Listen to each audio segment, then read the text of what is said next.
মনে হতে পারে এটি কোনো যানজটের চিত্র, কিন্তু না, এটি মগবাজারের একটি সিএনজি ফিলিং স্টেশনে গ্যাস নিতে আসা বিভিন্ন পরিবহনের দৃশ্য।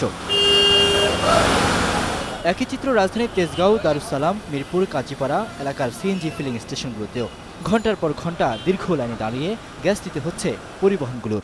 গ্যাসের প্রেশার খুব কম এবং সেই জন্য আমাদের আবার ঘন্টার পর ঘন্টা লাইনে দাঁড়া থাকতে হয়। প্লাস আপনার গ্যাসের প্রেশার কম থাকে, তো গ্যাস খুব কম নিতে হয়। প্রেশার না থাকার কারণে গাড়ির জাম অনেক বেশি হয়ে যায়। ঘন্টার পর ঘন্টা দাঁড়ায় থাকতে হয় গ্যাসের জন্য। গ্যাস না পাওয়া পরে চলে গেছে, এখন আবার ঘুরে আসতে হয়েছে আর। ফিলিং স্টেশন সংশ্লিষ্ট অ্যাসোসিয়েশন বলছে গ্যাসের চাপ কমেছে অর্ধেকের বেশি।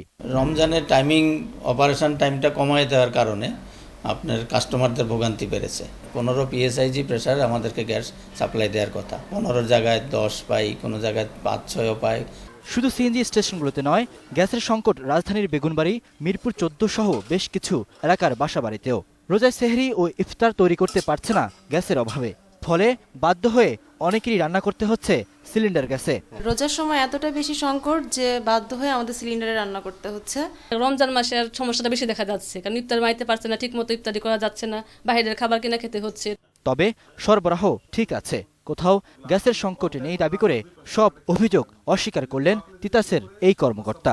7 ঘন্টা বন্ধ থাকার জন্য কি হয়ে যাচ্ছে, তবে এরকম সিএনজি স্টেশনের প্রেশার কমে কথা নয়।